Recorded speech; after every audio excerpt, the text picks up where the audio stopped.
I don't know if you have had time to peruse the papers this morning, or if you caught the debate on the floor of the Senate yesterday, especially when they were talking about small and light weapons. And they say we have about 350 million of the 500 million, making rounds in West Africa. 350 million of them are domiciled here in Nigeria. Some very scary figures. It is. It is worrisome. I mean, it's cause for serious concern for every Nigerian. Indeed. What are your thoughts in terms of how we have handled this so far? I mean, when we look at how far we've come, let's even start from this year. Let's not go too far. Let's start from January this year, because the threat, it would seem, a lot of people started getting the feel of it, maybe from when NSARS started. Yes, there was COVID and then lockdown and all of that, but from NSARS, there was a bit of apprehension in the land, and of course the satisfaction being expressed there. That was towards the end of last year.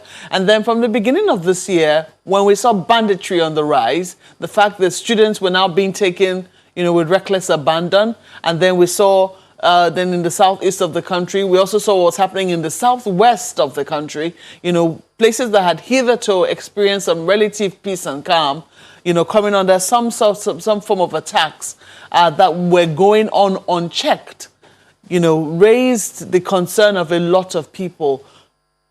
How would you say that the state has responded to these attacks? Have they been convincing in the response?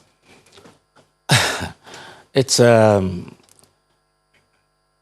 terms of responses to what we see almost on a very regular basis now, ability to try and pursue maybe kidnappers and all that, attempt to locate them and stuff like that. Yes, it's a small attempt to try and respond, but it's not near what we're expecting or near what we really need at this time. When you look at the quantum of ammunition, 350 million, where do we start from? We have such porous borders. People can come in from anywhere. And of course, there have been agitation. I am one of the believers of those who think Nigeria should allow people to bear their arms. Because when others have ammunition and you are totally helpless, they go on a rampage. For example, if these bandits realize that you might be carrying arms and you have even public transportation, that maybe half of them, and everybody has the right to bear arms, you will see that there will be mutually assured destruction. And it's going to be a way of deterrent.